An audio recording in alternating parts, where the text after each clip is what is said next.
Good morning students. आज हम पढ़ेंगे कॉन्सेंट्रिक सेल के अंदर चार्ज कैसे बढ़ते हैं और वोल्टेज या पोटेंशियल कैसे निकालते हैं। ठीक, किसी ने पूछा था कि सर कॉन्सेंट्रिक सेल के अंदर चार्ज कैसे बढ़े, तो देखना चार्ज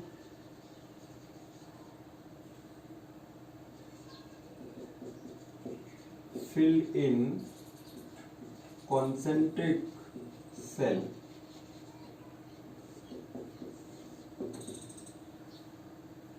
इससे पहले आप एक सेल देखो। मान लो ये एक सेल है आपकी ऐसे, ठीक है। अब इस पे जितना भी चार्ज देंगे वो कहाँ पे आता है, बाहर वाली सरफेस पे, लेकिन ये अनचार्ज है।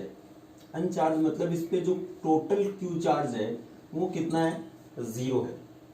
इसका टोटल क्यू चार्ज 0 है।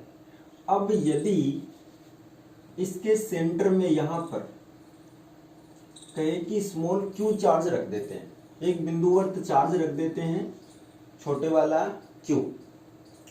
अब इसकी इनर सरफेस और आउटर सरफेस पे कितना चार्ज आएगा।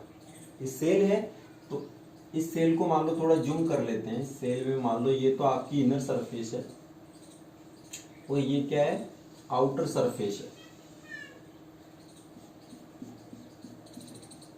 ये आपकी सेल है। अब यहां आपने चार्ज रख दिया Q, ठीक है। तो जो सेल है उसके अंदर, मतलब जहां मटेरियल है, जहां पदार्थ है, उसके अंदर, इस खोखले वाले भाग में नहीं, इसमें अगर आप एक सर्कल ड्रॉ करो ऐसे, तो इस सर्कल में इलेक्ट्रिक फील्ड कितना होना चाहिए, 0। अगर ये चालक है आपका तो चालक के भीतर या कंडक्टर के अंदर इलेक्ट्रिक फील्ड कितना होता है, 0 होता है। ठीक, अगर 0 नहीं होगा तो चार्ज गति करते हैं। जैसे मान लो ये आपके पास में एक कोई कंडक्टर है, इसे इस इलेक्ट्रिक फील्ड में रख देते हैं ऐसे, ये इलेक्ट्रिक फील्ड आपका ऐसे, ठीक है। अभी इलेक्ट्रिक फील्ड है तो इसके अंदर जो इलेक्ट्रॉन है, कंडक्टर के अंदर इलेक्ट्रॉन क्या रहते हैं, फ्री रहते हैं। और जब इस इलेक्ट्रिक फील्ड के कारण ये जो आपके पास इलेक्ट्रॉन है, इसमें फ्री इलेक्ट्रॉन, उन पे क्या लगेगा, एक फोर्स लगेगा। अच्छा, ई इधर है, ठीक। तो जो माइनस वाले चार्ज हैं वो किधर जाएंगे, इलेक्ट्रिक फील्ड से अपोजिट डायरेक्शन में, यानी जो माइनस चार्ज है वो तो इधर आएगा। और चालक में कहाँ आता है, सरफेस पे, तो माइनस चार्ज इधर आने लग जाता है। प्लस वाला इलेक्ट्रिक फील्ड की डायरेक्शन में जाता है। तो जैसे ही इस कंडक्टर को रखेंगे तो जो फ्री चार्ज है, जिन पे फोर्स लगा, वो इधर आने लग गए और प्लस वाले इधर जाने लग गए। माइनस इधर आ रहा है तो ऑब्वियसली दूसरी साइड क्या बन जाता है, प्लस। अब ध्यान से देखो, जो ये अरेंजमेंट हुआ, इसके कारण इलेक्ट्रिक फील्ड किधर है, इलेक्ट्रिक फील्ड किधर होता है, प्लस से माइनस, ई इन।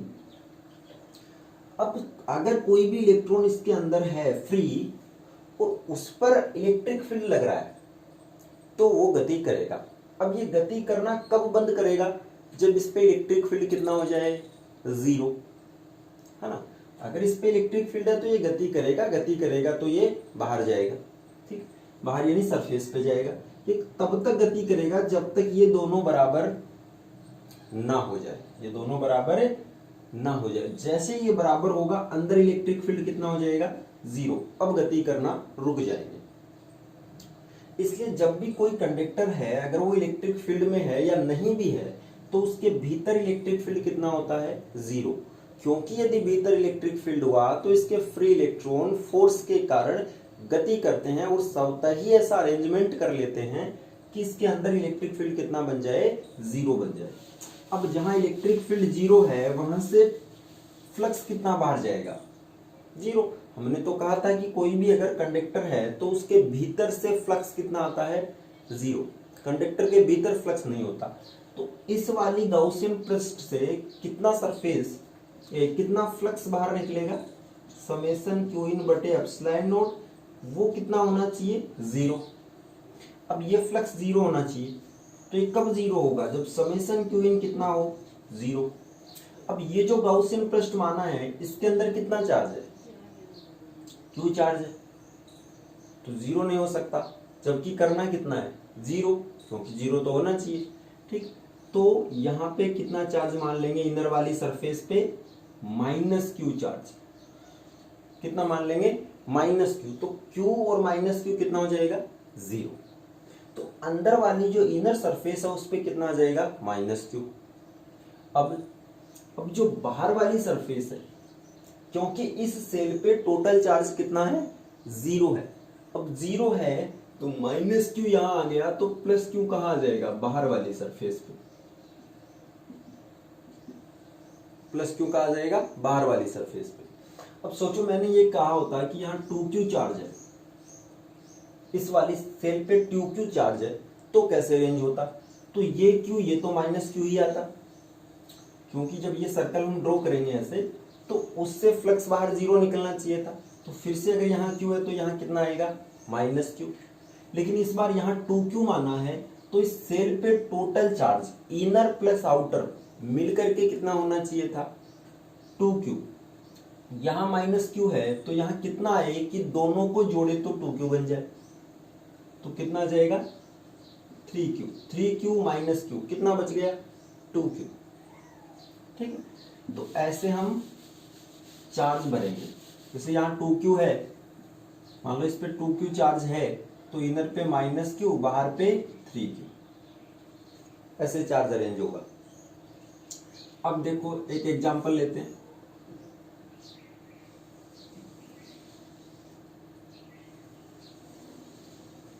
ये 3 कॉन्सेंट्रिक सेल्स है, ठीक है, मैंने कहा इसका q चार्ज है, इसका 2q चार्ज है, इस पे -q चार्ज है और इस पे 3q चार्ज है, इस पे -q चार्ज है और इस पे कितना है 2q चार्ज। ठीक, अब आपको इसकी इनर सरफेस और आउटर, 1 2, इसकी इनर आउटर, इसकी इनर और आउटर, ये जो सरफेस आपकी 6 है, इस पे किस प्रकार से चार्ज अरेंज होगा वो आपको लिखना है। तो बोलो Q1 पे कितना चार्ज आएगा, अगर हम इसे जूम करें तो इसके अंदर एक क्या बनाएंगे सर्कल बनाएंगे, उससे फ्लक्स 0 जाना चाहिए। कब 0 जाएगा, जब दोनों का योग कितना हो 0। तो यहाँ Q तो इनर वाली पे कितना आएगा -q, जितना यहाँ अंदर रखा है उतना ही अंदर वाली पे क्रिएट हो जाएगा, तो ये कितना आ जाएगा -q। तो Q2 पे कितना आएगा बाहर वाली सरफेस पे, अब अंदर वाली का निकल गया तो अंदर और बाहर दोनों का जोड़ करके कितना आना चाहिए 2q। यहाँ -q माना तो यहाँ कितना आ जाएगा 3q, फिर से q3। अब इनर सरफेस है q3, तो इनर सरफेस मतलब इस इनर में जितने भी है अंदर उन सब का टोटल एडिशन कितना आना चाहिए 0।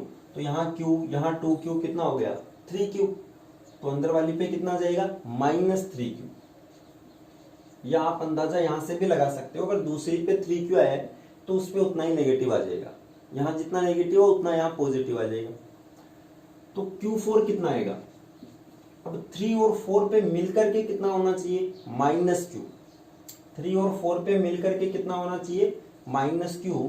तो यहाँ 3 और 4, 3 पे निकल गया, 4 पे कितना करूं कि दोनों को जोड़े तो -q आए, तो कितना आ जाएगा प्लस का 2q, अब जोड़ो तो -q आ जाएगा। अब Q5, Q5 पे वही रूल, या तो आप जोड़ वाला लगा दो, एक Q 1 2 3 4 पांचवी सरफेस, पांचों को जोड़े तो 0 आना चाहिए, या फिर ये कर लो चौथी पे निकल गया 2q, तो पांचवी पे इतना ही होगा लेकिन अपोजिट -2q। ठीक है, अब यहां से देखें, सही लिख रहे हैं, पांचवी पे लिखा है ना, ये q -q तो ये 0 हो गया, फिर 2 पे आ गया 3q, 3 पे आ गया -3q। ठीक है, अब उसके बाद में हम लिखते हैं छठी पे, छठी पे देखें तो छठी पे कितना आएगा, पांचवी पे आ गया -2q, तो 5 और 6 को मिलाकर के कितना होना चाहिए 3q। तो -2q में कितना जोड़े कि 3q बन जाए, तो कितना हो जाएगा 5q, 5q और -2q कितना आ गया 3q। तो ये इसका अरेंजमेंट हो जाएगा चार्ज का। ठीक है, इनर और आउटर सरफेस पे। अब हम चलते हैं पोटेंशियल पे। ये तो चार्ज फिलअप है।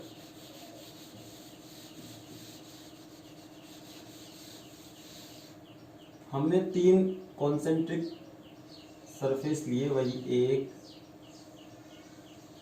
2 3, ठीक है। ये 3 आपके पास में कॉन्सेंट्रिक सरफेस है। यहाँ क्यू चार्ज ले लिया, नहीं लेंगे तो इसे काउंट भी नहीं करेंगे। मान लो यहाँ क्यू चार्ज है, यहाँ पे 2Q है, सॉरी यहाँ पे Q1 मान लो, ये Q1 है पहले पे। दूसरे पे कितना है टोटल चार्ज Q2।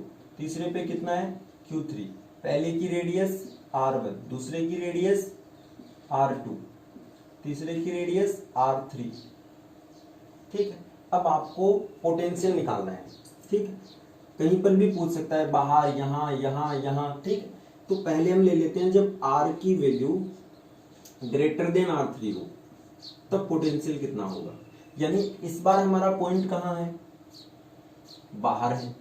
R3 से बड़ा होना चाहिए R का मान, यानी यहां से ये जो पॉइंट है ये R दूरी पर है, इस R का मान इस R3 से बड़ा होना चाहिए, तो जो बड़ी वाली सेल है उससे भी बाहर होगा, ठीक।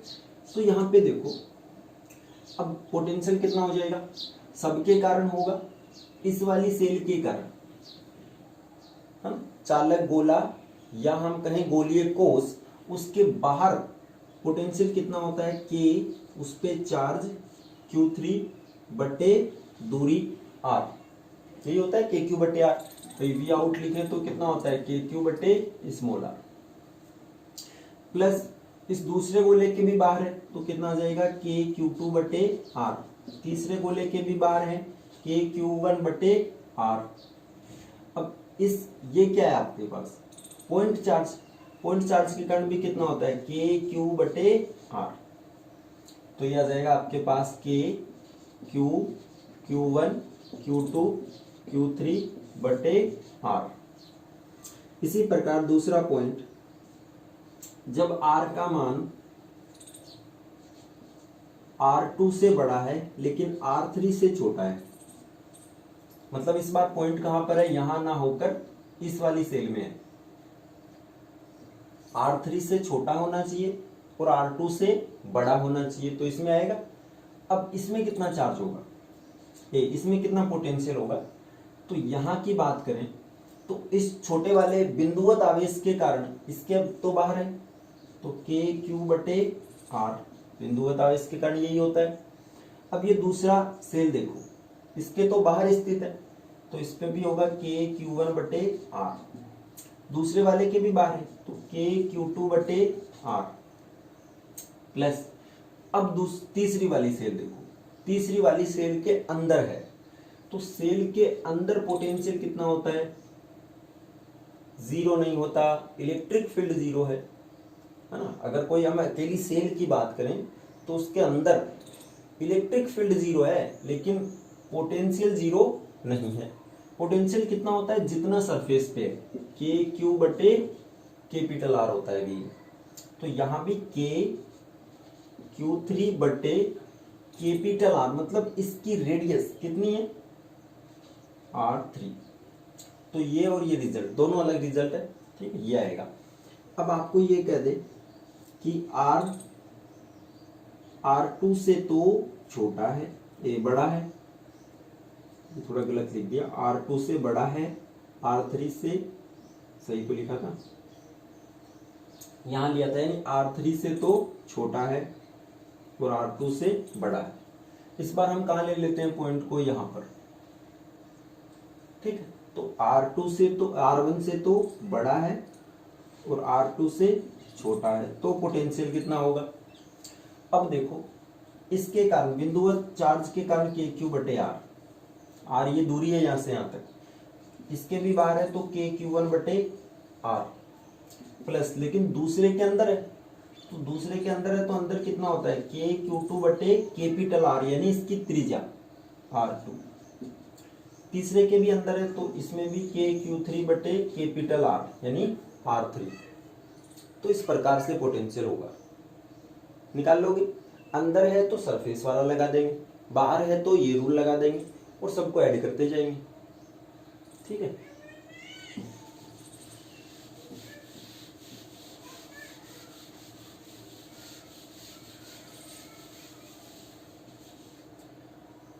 अब किसी ने एक वो पूछा था क्वेश्चन कि 3 चार्ज है उसमें, ठीक, 2Q है शायद, 8Q ऐसे है, देख लेते हैं। एग्जाम्पल पूछा था एक ने,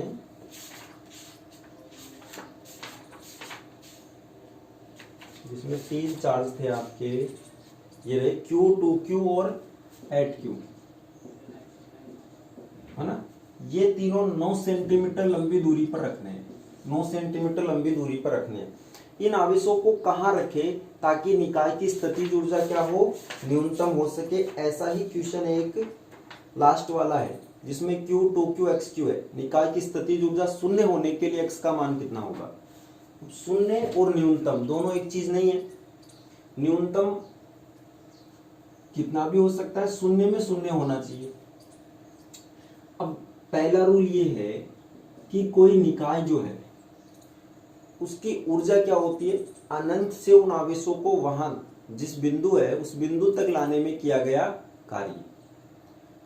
तो आप देखो, मान लो ये कोई Q चार्ज है, ठीक, तो जो दूसरा चार्ज जो भारी वाला चार्ज है तो सबसे बड़ा है, उसे हम इससे जितनी ज्यादा दूर रखेंगे उतना ही कम कार्य करना पड़ेगा, यानी उसकी उतनी ही ज्यादा कम स्थितिज ऊर्जा होगी, ठीक।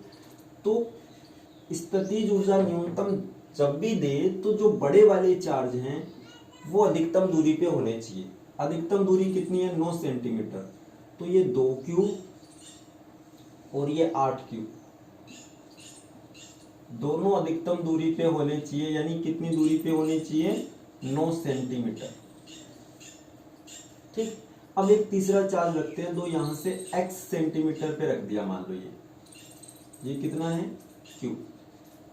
भाई 9 सेंटीमीटर में रख रहे हैं तीनों, तो जो बड़े वाले हैं उनको तो किनारे पे रख लिया अधिकतम दूरी पे। अब एक जो बच गया वो मान लो 2Q से x दूरी पे रखा, आप 8Q से भी x मान सकते हो, उसमें x की वैल्यू चेंज होगी केवल, ठीक, पॉइंट वहीं आएगा।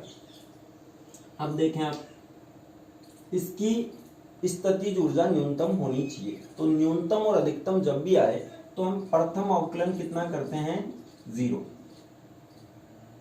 प्रथम अवकलन 0 होगा, उसी के ऊपर इसका मान या तो अधिकतम होगा या न्यूनतम होगा। अब ध्यान से सुनो, यहां पे पहले स्थितिज ऊर्जा निकालो इस निकाय की। निकाय में कितने चार्ज है, 3, तो 3 जोड़े बनेंगे। पहले इन दोनों के लिए स्थितिज ऊर्जा, तो देखो K Q1 Q2 बटे R यानी X, फिर प्लस इसके साथ स्थितिज ऊर्जा K 2Q 8Q बटे 9। ध्यान से रखना ये सेंटीमीटर में चल रहे हैं सारे, ठीक। फिर प्लस कौन सा बच गया, ये दोनों, तो इसमें कितना आ जाएगा, K Q 8Q बटे, ये दूरी कितनी है, 9 माइनस x सेंटीमीटर। तो यहाँ पे u बराबर जो बाहर आ रहा है उसे बाहर लिख लो, KQ स्क्वायर, यहाँ बचा 2 बटे x, यहाँ बचा 16 बटे 9, यहाँ बचा 8 बटे 9 माइनस x। इसका अवकलन du बटे dx वो कितना होगा, KQ स्क्वायर 2 बटे x का अवकलन कितना होगा, बटे x है तो x को ऊपर ले जाओ, x की पावर -1, अवकलन करो x की पावर n का कितना होता है, n x की पावर n माइनस 1। तो यहाँ n की जगह माइनस है तो -1 x -1 -1 -1 x की पावर -2, तो -1 बटे x स्क्वायर। तो इसका कितना हो जाएगा, -2 बटे x स्क्वायर।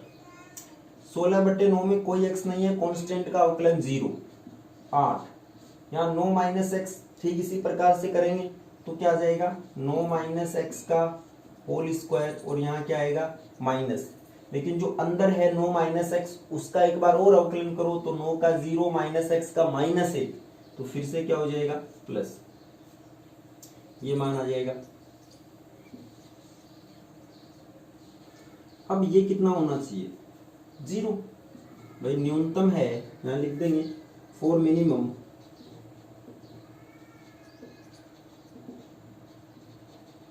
मिनिमम के लिए ये 0 है, तो यहाँ बचा -2/x² प्लस 0, 0 का क्या लिखना 8 9 - x का होल स्क्वायर। ठीक, तो ये इधर आएगा तो पूरा 0, फिर इसे इधर ये तो 0 हो गया इधर आते KQ² बटे में जाएगा, ये माइनस वाला इधर लाएंगे तो प्लस, यानी ये आ गया आपके पास 2/x² बराबर इधर बच गया 8/9 - x का होल स्क्वायर। तो ये आ जाएगा 1/x², 2 से काट दो तो 4/9 - x का whole square, cross multiple 9 - x का होल स्क्वायर 4x², स्क्वायर हटाएंगे तो 9 - x बराबर 2x, वो प्लस माइनस भी कर सकते हो, प्लस -2x, माइनस वाला माइनस में चला जाएगा तो माइनस में x का मान हो नहीं सकता, तो 9 बराबर इसे इधर ले जाओ तो कितना आ जाएगा 3x, x बराबर 3 सेंटीमीटर। x सेंटीमीटर में चल रहा था इसलिए जो भी x का मान आएगा वो किस में आएगा सेंटीमीटर, x बराबर 3 सेंटीमीटर। अब जो ऐसा ही एक लास्ट क्वेश्चन था आपके पास, वो था Q 2Q और XQ समबाहु त्रिभुज के कोनों पर रखे गए हैं, तो इस न्यूनतम जो स्थितिज ऊर्जा है वो 0 हो, तो x का मान कितना रखें 0 हो, तो इसमें भी वही 3 टुकड़े बनाने हैं, लेकिन अवकलन 0 नहीं करना। क्या 0 करना है, u बराबर 0। कहा है अगले स्थितिज ऊर्जा शून्य हो, हाँ न्यूनतम या अधिकतम कहे तो du/dx का मान कितना रखेंगे 0, ये अंतर है दोनों में। तो यहाँ पे भी वही 3 जोड़े बनाएंगे, बराबर 0 कर देंगे तो x का मान आ जाएगा।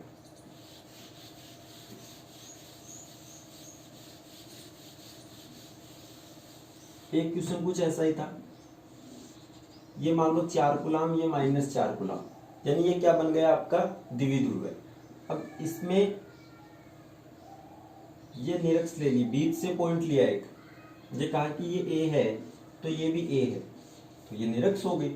अब इस P से Q तक किसी Q नोड चार्ज को ले जाने में किया गया कार्य कितना होगा। अब आपको पता है किया गया कार्य कितना होता है Q इंटू डेल्टा V यानी विभवांतर, जहां से जहां लेकर जा रहे हैं। अब यहाँ का पोटेंशियल कितना है 0, द्विध्रुव बन रहा है, निरक्ष पे पोटेंशियल कितना होता है 0, यहाँ पर भी पोटेंशियल कितना आ जाएगा 0, तो दोनों का डिफरेंस कितना आ गया, दोनों जगह 0 है तो डिफरेंस भी 0 हो गया, तो वर्क कितना करना पड़ेगा 0। धन्यवाद, ये यूनिट कंप्लीट हुई। अब भी अगर कोई डाउट्स रह गया या कोई क्वेश्चन नहीं हो रहा तो आप व्हाट्सएप नंबर पे नंबर लिख करके सेंड कर सकते हो। इसके अगले लेक्चर में हम नई यूनिट स्टार्ट करेंगे, यूनिट नंबर 4।